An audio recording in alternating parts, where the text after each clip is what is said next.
یہ موجود ہے کہ تو اپنے سارے دل اور جان اور عقل اور طاقت سے خداوند اپنے خدا سے محبت رکھ. ایسی زندگی خدا چاہتا ہے. یہ ہے ٹھیکہ. نبیوں کو بھیجا گیا. وقت آ گیا ہے, پھل کا موسم ہے, پھل جو ہے وہ دیا جائے. انہوں نے آئے نبیوں کو مارا, کوٹا, قتل کیا, سنسار کیا. اس نے اور کو بھیجا, اوروں کے ساتھ بھی یہی سلوک کیا, کیونکہ اس درخت میں پھل نظر نہیں آیا.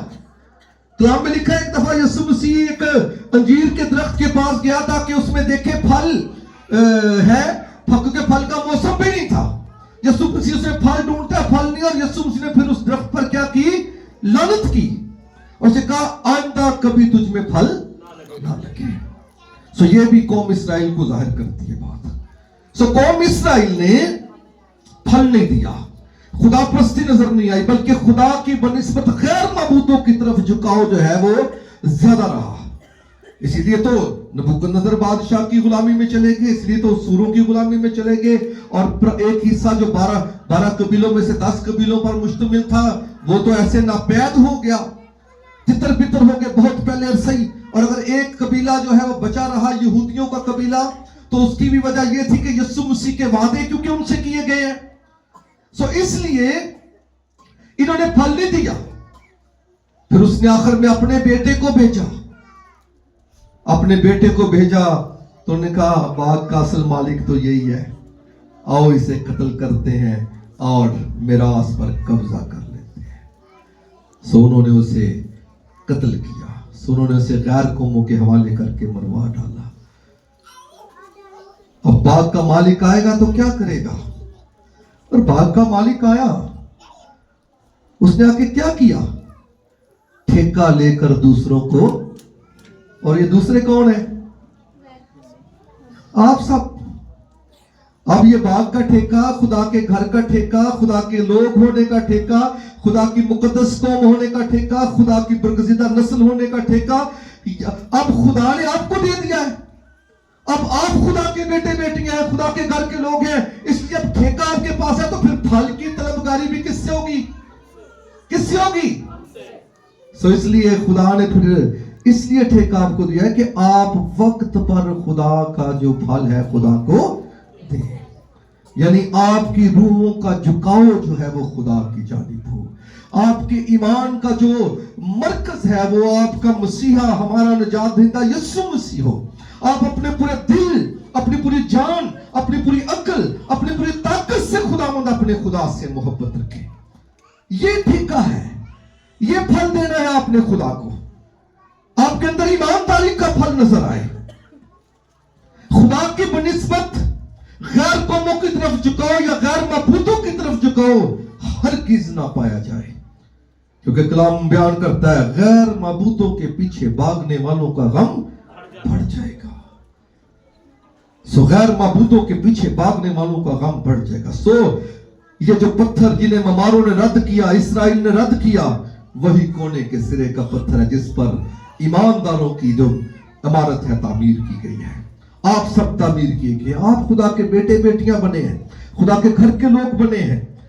خداوند یسوع مسیح نے ایک دفعہ سامری عورت جب بات ہو رہی تھی یوحنا کی انجیل کے 4 باب میں, تو سامری عورت سے باتیں کرتے کرتے جب اس کے سوالات چل رہے تھے اور وہ فخر کر رہی تھی کہ یہ کنواں ہمارے باپ یعقوب نے ہمیں دیا ہے, یہ پہاڑ جو ہے اس پر ہم عبادت کرتے ہیں, یہ کنواں ہمارے باپ یعقوب نے ہمیں دیا ہے, اس میں سے اس نے بھی پیا ہے, اس کے بچوں نے بھی پیا ہے, جانوروں نے بھی پیا ہے. تو یسوع مسیح نے کہا تھا کہ جو کوئی اس پانی میں سے پیتا ہے پھر پیاسا ہوتا ہے, لیکن جو پانی میں تجھے دوں گا تیرے اندر ایک چشمہ بن جائے گا. پھر ساتھ یسوع نے کہا اب خدا کی جو عبادت ہے نہ تو اس پہاڑ پر ہوگی نہ یروشلم میں ہوگی, بلکہ خدا ایسے پرستار ڈھونڈتا ہے جو روح اور سچائی سے اس کی, یعنی ایماندار مسیحی کلیسیا, ایسے پرستار جو روح اور سچائی سے خدا کی پرستش کریں. میرے عزیزو, آپ چنے گئے ہیں, آپ بلائے گئے, آپ اس پتھر پر بنیاد کے پتھر پر, آپ کونے کے سرے کے پتھر پر آپ تعمیر کیے گئے. یہ عجیب بات ہے لوگوں کے لیے لیکن یہ خدا کی طرف سے ہے. اور اگلی آیت میں پڑھ کر سنانا چاہوں گا, اس کو ذرا دیکھیے گا, کیونکہ اس سارے کلام کا جو حاصل ہے آگے 43ویں آیت سے شروع ہوتا ہے. تو میں پڑھ دیتا ہوں, آپ کی سمجھ میں آ جائے گا. لکھا ہے, اس لیے میں تم سے کہتا ہوں کہ خدا کی بادشاہی تم سے لے لی جائے گی اور اس قوم کو جو اس کے پھل دے دی جائے گی. یعنی اسرائیلیوں سے لے کر غیر قوموں کے سپرد خدا کی بادشاہی کر دی گئی ہے. خدا کا کلام ان کے سپرد کر دیا گیا ہے. خدا کا کہہ لیں کہ خدا کے ساتھ منسلک ہونے کا دعویٰ, خدا کو اپنا باپ کہنے کا دعویٰ جو ہے, خدا کے لوگ ہونے کا دعویٰ جو ہے, وہ غیر قوموں کے حوالے ہو گیا ہے. سو لکھا آگے, اور جو اس پتھر پر گرے گا ٹکڑے ٹکڑے ہو جائے گا, اور لیکن جس پر وہ پتھر گرے گا اسے پیس ڈالے گا. اب اس کی آیت میں اس کے تھوڑا سا بعد میں سمجھا دوں گا آپ کو. لکھا, اور جب سردار کاہنوں اور فریسیوں نے اس کی تمثیلیں سنی تو سمجھ گئے کہ ہمارے حق میں کہتا ہے. یعنی وہ سمجھ گئے کہ ساڑھے بارے جو کہتا ہے ٹھیکہ ساڑھے کو لائے کہ ان کسی اور نو دے گا, اور وہ اسے پکڑنے کی کوشش میں تھے, لیکن لوگوں سے ڈرتے تھے کیونکہ وہ اسے نبی جانتے تھے. سو یعنی اب اس کا مقصد کیا ہے کہ جو اس پتھر پر گرے گا ٹکڑے ٹکڑے ہو جائے گا. یعنی مقصد ہے کہ جو اس پتھر کو توڑنے کی کوشش کرے گا, جو اس پتھر کو رد کرنے کی کوشش کرے گا, وہ کیا ہو جائے گا, ٹکڑے ٹکڑے ہو جائے گا. اور یہ قوم اسرائیل کے لیے تھا. یعنی ان کا نشان, ان کا وجود جو ہے ختم ہو جائے گا, ٹکڑے ٹکڑے ہو جائے گا. یعنی جو ان کا اکٹھ ہے, ایک بڑا وجود ہے, ختم ہو جائے گا. ٹکڑے ٹکڑے اب وہ کہہ لیں کہ چھوٹے چھوٹے حصوں میں. اور لیکن جس پر یہ پتھر گرے گا اسے پیس ڈالے گا. اور کس پر یہ پتھر گرا, غیر قوموں پر. اب میں آپ کو اس کی حقیقت بتاتا ہوں. اگر آپ کے پاس 2-4 منٹ ہیں تو یہ بڑا ضروری ہے اس آیت کو سمجھ لیا جائے. کلام میں لکھا ہے, شاہ بابل نبوکدنضر بادشاہ نے ایک خواب دیکھا, اور اس نے خواب میں اس نے ایک بڑی ہیبتناک مورت دیکھی. اس مورت کا جو سر تھا وہ سونے کا تھا, اس کا جو بازو اور یہ حصہ جو تھا وہ چاندی کا تھا, اس کا جو آگے شکم تھا یہ والا حصہ یہ تانبے کا تھا, اور اس کا یہ جو نیچے والا حصہ ہے ٹانگے اور یہ پاؤں کا حصہ یہ لوہے کا تھا, اور پاؤں کا جو حصہ ہے یہ کچھ لوہے کا تھا اور کچھ مٹی کا تھا. اب بادشاہ نے دیکھا کہ یہ مورت ہے, اس کی بڑی شان و شوکت ہے, بڑی ہیبت ہے اس کی, بڑا روب دبدبا ہے اس کا. اور کیا ہے, بادشاہ نے کیا کیا کہ پھر دیکھا خواب میں ہی کہ ایک پتھر پہاڑ سے کاٹا گیا بغیر ہاتھ لگائے. بغیر ہاتھ لگائے وہ پتھر پہاڑ سے کاٹا گیا, اور اس نے آ کر اس مورت پر, اس کے پاؤں پر گرا. اس مورت کے پاؤں پر وہ پتھر گرا, اور وہ مورت چکنا چور ہو گئی, یہاں تک کہ اس مورت کا نام و نشان ہی ختم ہو گیا. اب وہ جو پتھر گرا تھا وہ بڑھتے بڑھتے بڑھتے ایک بڑا پہاڑ بن گیا. اب جب بادشاہ نے یہ خواب دیکھا, بادشاہ بڑا پریشان تھا. دانیل کو بلایا گیا. دانیل نے پھر اس کی تعبیر یوں کی. اس نے کہا, بادشاہ یہ جو سونے کا سر ہے یہ تو ہے, اور یہ جو چاندی والا حصہ ہے تیرے بعد ایک بادشاہت آئے گی جو کہ ذرا نرم دل ہوگی, چاندی کی طرح. چاندی ذرا نرم ہوتی ہے, اور وہ بادشاہ بتا دوں وہ مادی فارس کی بادشاہ تھا. پھر تیرے بعد ایک اور بادشاہ آئے گی جو یونان کی بادشاہت کی بات ہے, سکندر اعظم کی بادشاہت کی بات, تانبے کی طرح ہوگی. اور پھر جب چوتھی بادشاہت آئے گی بڑی, وہ رومیوں کی بادشاہت ہے, اٹلی کی. اور اس کے جو پاؤں کا حصہ ہے, یعنی جہاں پر وہ بادشاہت آ کر ختم ہوتی ہے, وہ کچھ سونے کا, کچھ لوہے کا اور کچھ مٹی کا ہے. یعنی یہاں پر کچھ نرمی ہے. سو یہ جو پتھر پہاڑ سے کاٹا گیا ہے یہ آسمان کی بادشاہی ہے, خدا کی بادشاہی ہے, یا کیا لیں یسوع مسیح ہے جو اس مورت کے پاؤں پر گرا ہے, لگا ہے, اور اس مورت کو چکنا چور کر دیا, اس نے پیس دیا ہے. سو یہاں پر پہلی بادشاہ نبوکدنضر کی بڑی بادشاہ دنیا میں. پھر اس کے بعد مادی فارس کی بادشاہت جو فارسیوں سے اور مادیوں سے جڑی تھی، وہ مشترکہ بادشاہت تھی، وہ بڑی بادشاہت ہوئی. پھر تیسری بڑی بادشاہت جو دنیا کا تقریباً اس نے آدھے سے زیادہ حصہ اپنے قبضے میں کر لیا، اسکندر اعظم کی بادشاہ، وہ بڑی بادشاہ تھی. پھر رومیوں کی بادشاہت، اور رومیوں کے زمانے میں ہی یروشلم جو تھا وہ قبضے میں تھا. یہودی جو تھے وہ پینتوس پلاطس وہاں پر حاکم تھا، سو اس کی حکومت تھی. اور پیچھے جو سینٹر تھا ان کا وہ روم تھا. روم میں کیسر اگسطس بادشاہ جو تھا وہ کیسر بادشاہ بیٹھتا تھا، جسے شہنشاہ کہہ لیں.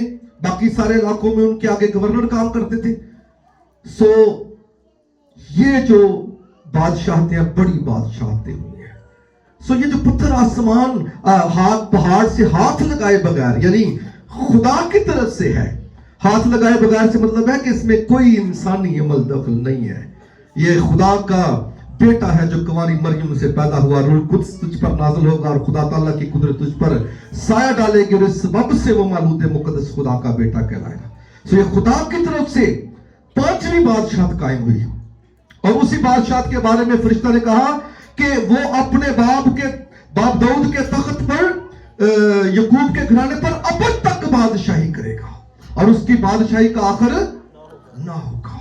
سو یہ پتھر پہاڑ سے کاٹا گیا، وہ اس مورت کے پاؤں میں گرا. اور یہ واقعہ ہوا ہے یہ 4 صدی کے آغاز میں، کہ جو روم کا بادشاہ تھا، جو میں نے ہسٹری تھوڑی سی پڑھی ہے، اب شاید اس میں تھوڑی بہت کمی ہو، لیکن جو میں نے سیکھا وہ یہ کہ جو روم کا بادشاہ تھا اس کا نام تھا قسطنطین بادشاہ. قسطنطین بادشاہ نے مسیحیت قبول کر لی. کہتے ہیں کہ وہ جنگ لڑنے کے لیے جا رہا تھا اور اس پر خدا نے کھولا کہ جو تیری فتح ہے وہ صلیب کے نشان سے ہے. سو اس نے اپنے جو جنگی جنڈے تھے، جنگی جنڈے ہوتے ہیں، ان پر وہ اپنا جھنڈا ختم کر کے صلیب کا نشان جو ہے جھنڈا بنا دیا. اور جب وہ فتح کر کے واپس آیا تو اس نے آ کر یسوع کو قبول کیا، اور وہاں سے پھر ایک منظم پہلی مسیحی حکومت جو ہے وہ دنیا میں قائم. اس سے پہلے بھی ایک حکومت تھی آرمینیا جو ہے، وہاں پر لکھا ہے، سنا میں نے کہ وہاں پر مسیحیت قائم ہوئی، پہلی حکومت. لیکن ایک ایسی منظم حکومت جہاں سے پھر آگے خدا کی آواز، خدا کا کلام دنیا تک پھیلا، سو یہ اٹلی ہے. سو وہاں سے یعنی یہ پتھر وہاں پر اس حکومت بنا کر گرا ہے، اور وہاں پر وہ پس گئی، ختم ہو گئی، اور ایک نئی جو ہے وہ قوم شروع ہوئی، اور مسیحی قوم. اور یہاں پر پھر کیتھولک، رومن کیتھولک چرچ جو ہے اس کا آغاز ہوتا ہے. پھر یہ سارے آپ کے آج جو آپ روزے رکھتے ہیں، آج آپ کرسمس مناتے ہیں، آپ ایسٹر مناتے ہیں، اور باقی جتنے آپ کے مذہبی تہوار ہیں، سب پھر رومن کیتھولک کلیسیا کی جو مجلسیں ہوئی ہیں، نکایا کی مجلس، وہاں پر پھر ساری یہ چیزیں منعقد ہوئی، اور آج تک یہ کلیسیا کے اندر چیزیں رائج ہیں. سو یہ پھر پتھر بڑھتے بڑھتے بڑھتے بڑھتے ایک بڑا پہاڑ بن گیا. آج روئے زمین پر آپ مسیحی لوگ سب سے زیادہ ہیں. آج روئے زمین پر یسوع کی بادشاہت سب سے زیادہ ہے، اور یہ بادشاہت رہتی دنیا تک رہے گی، کیونکہ خدا کے منہ کے الفاظ ہیں کہ اس کا کبھی آخر نہیں ہوگا.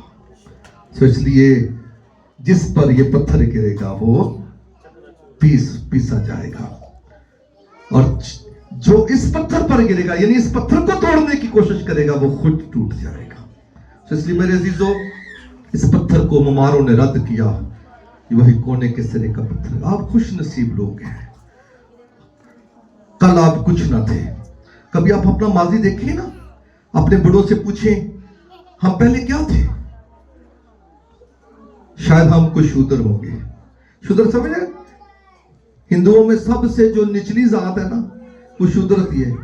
اور جڑا سارا گندگی دا کام ہے نا، صفائیاں دا کام، گٹراں دا کام ہے، سارے انڈیا جو کو شودر کر دینے، انہوں کو کروا دینے، کیونکہ وہ جو بڑی ذات ہے برہمن، وہ بڑے اپنے آپ کو پاک گنتے ہیں. سو شاید ہم کوئی اس طرح سے ہوں گے. شاید ہم کسی بت کے آگے کھڑے سجدہ کر رہے ہوں گے. شاید ہم کسی قبر پر کسی پیر فقیر کو سجدہ کر رہے ہوں گے، کسی کے دیوے بال رہے ہوں گے. سو ہماری حالت، گزشتہ حالت ایسی ہی تھی، اور خدا نے اس بری حالت میں سے نکال کر ہمیں آج اپنی مقدس قوم بنا دیا ہے، اپنی برگزیدہ نسل بنا دیا. آج ہم خدا کے بیٹے بیٹیاں ہیں. بہت بڑا حق ہے، ایسا بڑا استحقاق آپ کو خدا نے دیا ہے، روئے زمین پر کسی کے پاس نہیں ہے. آپ کی حالت بدل دی ہے، لیکن جب حالت بدلی ہے تو پھر خدا بدلے میں کیا مانگتا ہے؟ پھل مانگتا ہے. وقت پر پھل دیں گے، اور پھل کیا ہے؟ اپنا ایمان دکھانا ہے اسے، اپنا دل دکھانا ہے اسے. پھل یہی ہے کہ وہ آپ کا دل دیکھنا چاہتا ہے. کیا ہم اپنے پورے دل، پوری جان، پوری عقل طاقت سے خداوند اپنے خدا سے محبت رکھتے ہیں؟ سو عزیزو، خداوند آپ کو برکت دے. ایمان کی اچھی کشتی لڑیں، جان دینے تک وفادار رہیں، تاکہ زندگی کے تاج کو آپ حاصل کر سکیں. اور خدا کرے کہ اس کلام کے وسیلے سے آپ کی روحیں برکت پائیں، اور آپ کو اس کلام کی سمجھ آئے، اور آپ اپنے اس استحقاق کو سمجھیں کہ اگر خدا نے ہمیں برکت دی ہے، اگر خدا نے ہمیں چنا ہے، تو ایسے نہیں چنا، بلکہ اس کے بدلے خدا کچھ چاہتا ہے. اور وہ یہ کہ ہم اپنے پورے دل، جان، عقل طاقت سے خداوند اپنے خدا سے محبت رکھیں. وہ یہ کہ ہم اس کے جو ایمان کے تقاضے اسے پورا کریں. وہ یہ کہ ہم اس کے سوا اور کسی معبود کے آگے سجدہ نہ کریں. وہ یہ کہ ہم خدا کی بنسبت آدمیوں پر بھروسہ نہ کریں. ہمیشہ خدا سے وفادار رہیں، خدا سے جڑے رہیں، اور یاد رکھیے خدا نے آپ کو بڑی عزت بخشی ہے. اس عزت کا مول ادا کریں. مسیح ہمارے خداوند کے وسیلے سے.